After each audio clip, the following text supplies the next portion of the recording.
Duality, a notion essential to psychology. We all contain a multitude of personas and change proverbial masks to match our present situations. The body is the container for this legion within, allowing us to maintain the important illusion of a singular self, the very basis of human experience. In Noone, there lies both the innocent child and the disturbed traveller. Both fight for control. But what happens when the duality is not only in the mind? 2 breaths. Why could I hear him breathing? Why could I feel them breathing? My body was... Given her vanishings, I fear it is not only her inner self which has become subject to division, but her body as well. One child, torn between 2 worlds. Either I have lost my marbles, or we tread ever deeper into territories beyond the boundaries of rational thought.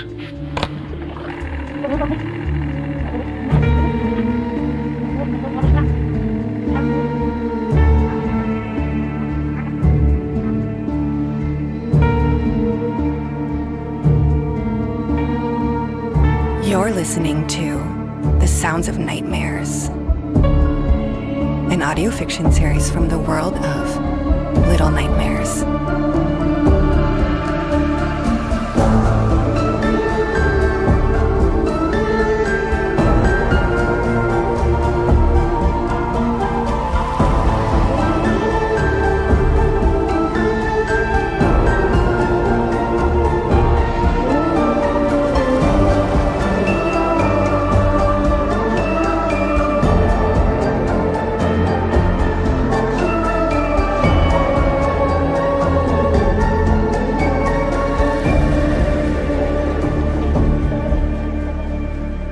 Chapter 4. 2 of a Kind.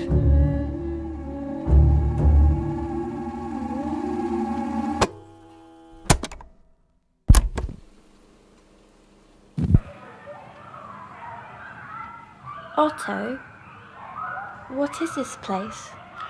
The reunion room. Is that cake they're eating? May I have some? Can I go in there? I'm sorry. You may only watch. My colleagues don't allow inpatients to mingle with outpatients. Those who are ready to go home to their families, I mean. Sit tight and I'll get you some cake.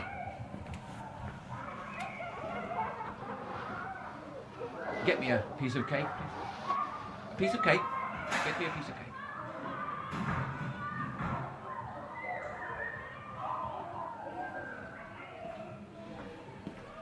There.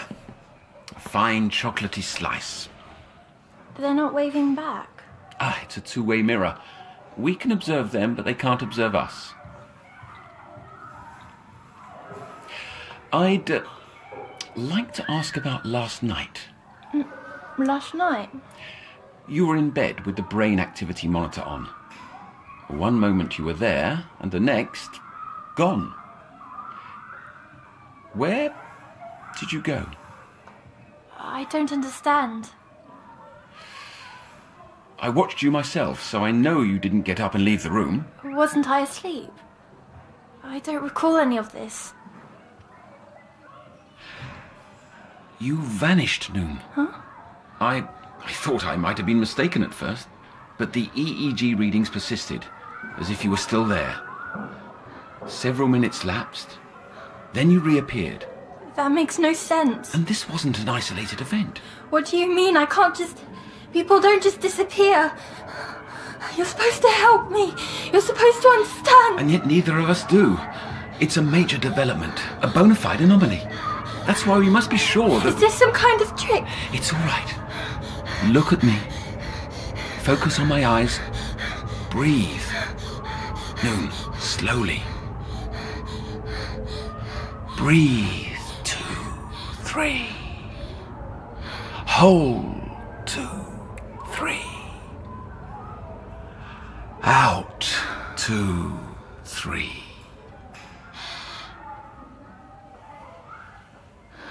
That's That's it. That's a girl. Better? Why did you take me here, Otto? I know solitude can be hard, and visualization is essential to developing beliefs. It's being alone I hate. It's being lonely. And I'm showing that one day you'll be in the reunion room too. Just as relieved as those children, sharing cake rather than eating it by yourself. But you have to trust my process, even when it's difficult for you to grasp. I understand more than you think. Yes, I suspect so too. Hidden somewhere in your head. Come along. We've got preparations to make before tonight's session. Can we stay here? A minute longer? All right, just until you finish that slice. So many wires. They're everywhere. It's the same EEG machine I use to monitor your sleeping brain. Only now I'd like to acquire readings during wakefulness, during your retelling, to compare results. My last doctor made me do things like this all the time. Tubes into my stomach. I don't much like being awake for tests and proddings. These electrodes may feel strange on your scalp, but there's no pain. Nothing to worry about. If anxiety rears its head, take deep breaths. Same as earlier, yes? I'm not sure. Trust, remember?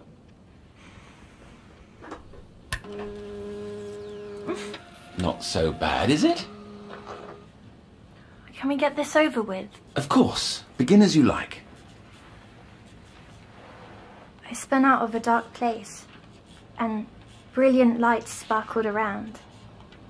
Then far-off laughter and screams, but screams of joy. Gathering my head, I saw other kids sitting on wooden crates nearby. As I approached, they were surprised to see me, but introduced themselves one by one.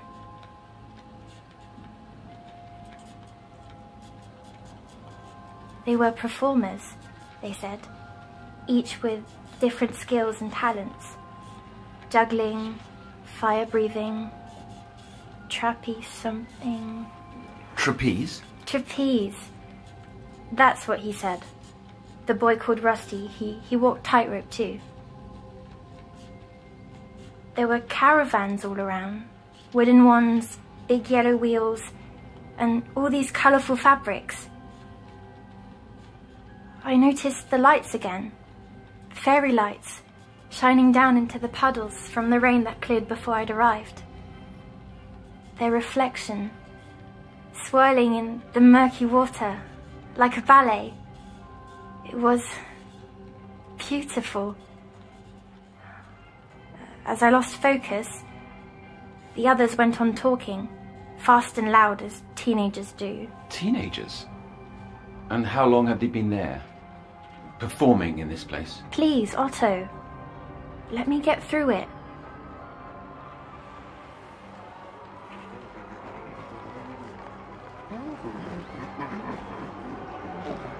From the way they looked, they'd been there a long time. But they were confident, or tried to be, and kind. As the clouds parted, Rusty asked if I wanted to go on a ride. He said it was the best one because it let you see clearly. So I said yes, feeling a part of their gang. I'd never had that before. We passed by games and silly booths until we came to the giant wheel.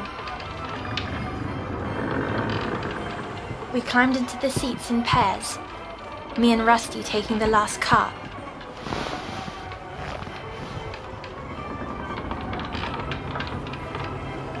It went so high up that I could see the whole carnival. It was unnaturally high, like we were in the sky itself. Rusty pointed to these tall wooden poles, like masts on a ship, as if that answered where we were. But how could a ship be in the air? Rusty saw my face full of questions and said, Look down, not out. "Look down, not out. You You won't feel sick that way, and we haven't much time." I remember feeling, for a moment, things were okay. On the giant wheel, for the first time in such a long time, I felt happy. But Rusty, he suddenly seemed so sad. His voice shifted, and he continued, "That massive tent there, that's the big top. He said we'd be going there soon because him and his friends had a show to put on." I already knew the answer, but I asked anyway. "You don't like performing, do you?" He looked glum for a moment before replying, "I hate it." When I asked why he does it, Rusty mumbled to himself, but I couldn't hear with the wind so loud. Finally, Rusty turned and said, "They force us, and whatever they say goes." I didn't know who they were, but a bad feeling came over me, and I understood why we were really on that wheel. Because all the way up there, he could say what was in his heart without worrying about being heard.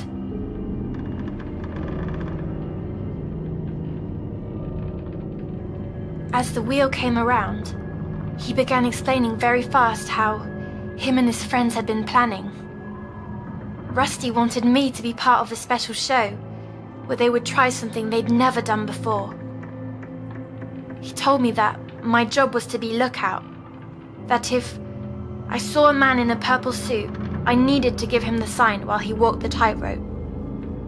I asked, "Is this the man who makes you put on shows?"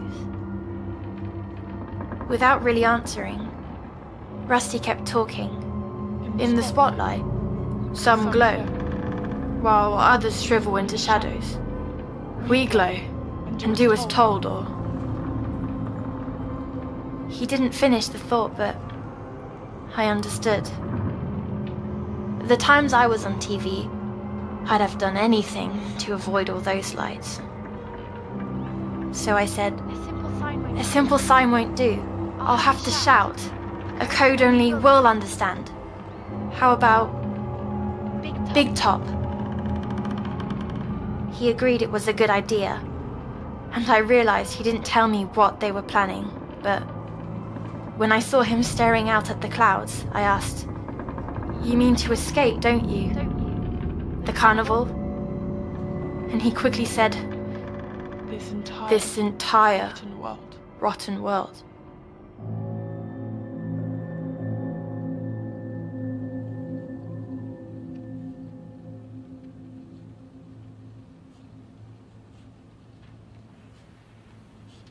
Was the boy expressing knowledge of a world beyond this carnival? I hadn't thought about it until now, but I guess so. And I felt that too. That all the places you've been are one and the same? Sort of. It's like how this basement is connected to the upper floors, but don't work together. Why did you never express this before? What's so important? You sense that the dreams you visit hold a tangible, sustained existence? That these spaces are objective? Physically there? I think so. I don't know how it works, but it feels that way, yes. Do you finally believe me? Giving the mere thought validity would have my license revoked. Yet I admit there's potential that what you say is true. It offers some explanation of your spiriting away last night.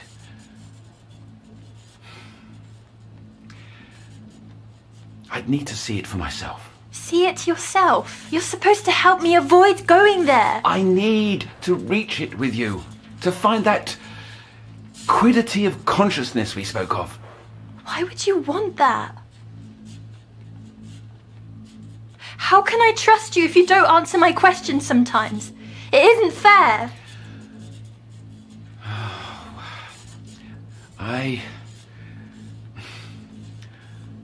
I lost someone dear to me. You understand? A long time ago. Part of me believes that they may be there. So that's the reason you're so fascinated by me, isn't it? That's why you have me do all these tests and experiments to find them. Now you're the one being unfair. Well, you can't even get there. Why not? It's nowhere. Nowhere? What do you mean? It's a place that is and isn't. Did the boy, Rusty, say that? The candleman? Neither. I can't help you if you hide things from me. I tell you everything. You know what's in my brain more than I do. These things on my head. Breathe, Noone'un. Breathe. Breathe. Deep. Follow my rhythm.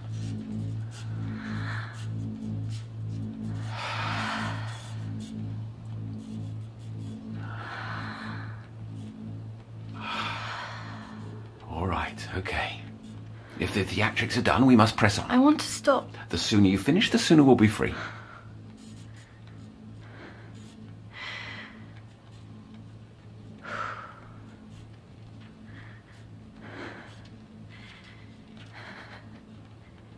We went to the big top.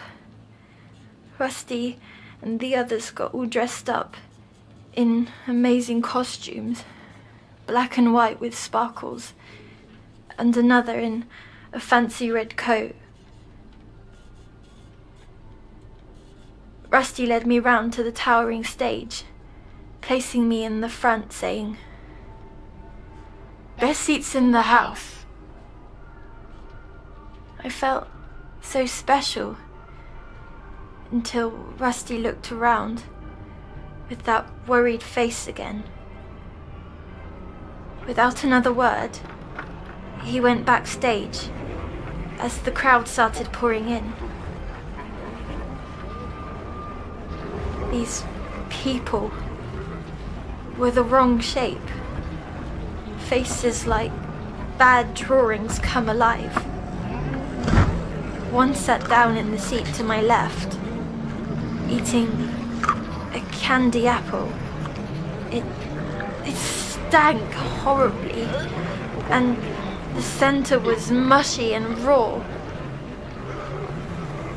These plump bodies filled the seats, too big for them, crushing and spilling into one another, at the same time stuffing their faces with rancid snacks, all gristly and chewy.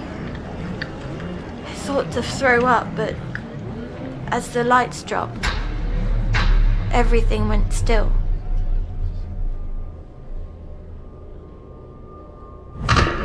Then, a spotlight illuminated the stage, and the kid in the red coat walked to the middle. He put on amazing magic tricks that almost made me forget where I was. For his final trick, he waved around a swirling cloak, smoke spilling out, and topped off with a bang. When the cloak dropped, he had disappeared, and in his place were two different kids. They had sticks near their mouths, blowing fire. That did it for the crowd. Then I remembered. I was playing lookout. But I saw no man in a purple suit, and I was distracted as the fire breathers finished and junglers came on. They took the flaming sticks from their friends and threw them so high in the air. I found myself cheering with the crowd. And then the lights went down again, marking the final act. The spotlight blared again, shining at the top of the tent. Way up, standing at one end of a rope between two ladders, was Rusty. The others stopped, staring in complete quiet. He started walking, slowly, then with more confidence.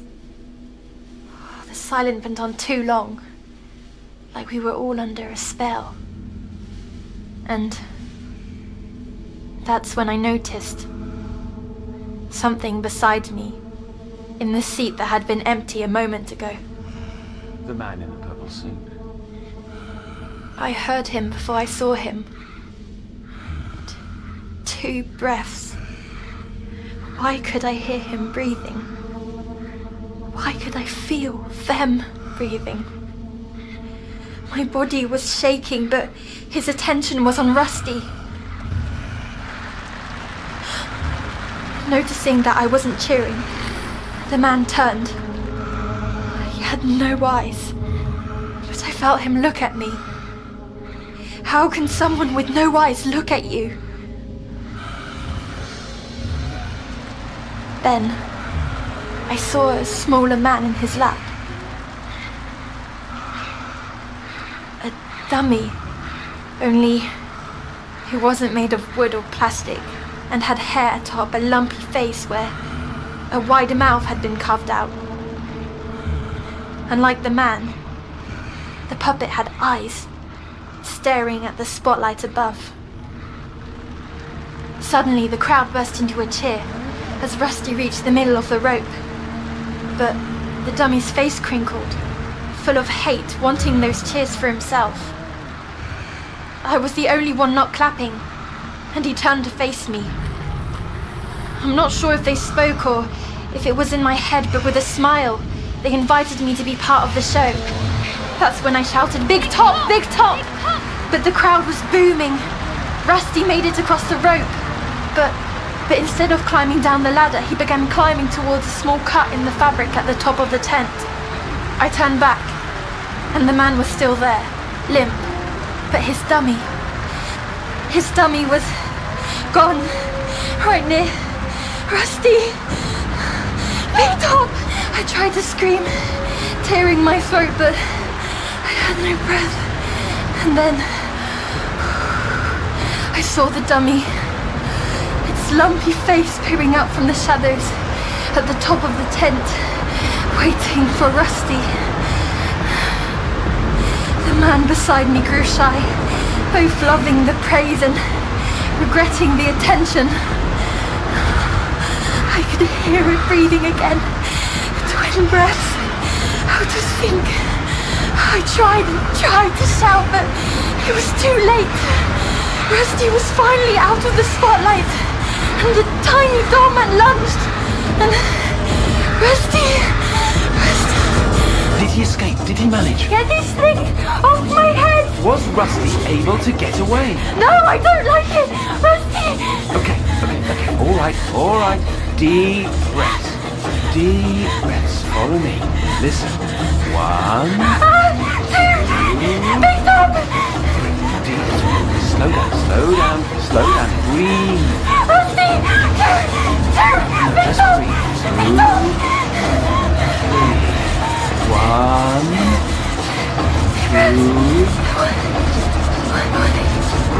1, 2. Noone!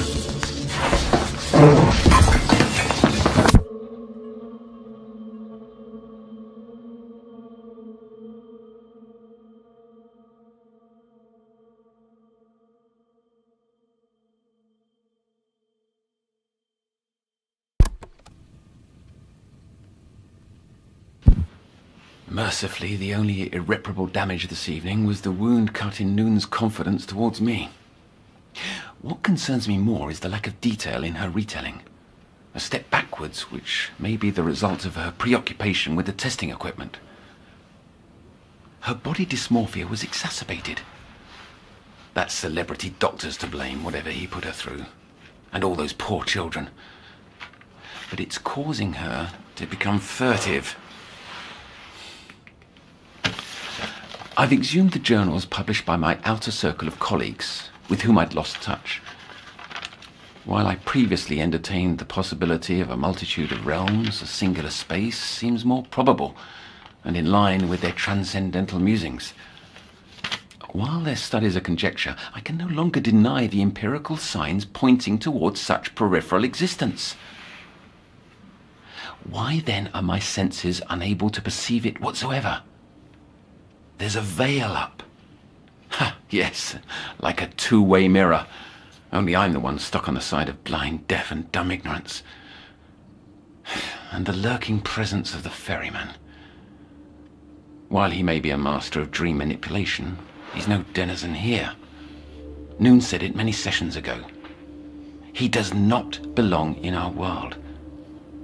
And yet he is the connective tissue. I am determined to find his arcane hinterland, to cross into the place she calls nowhere.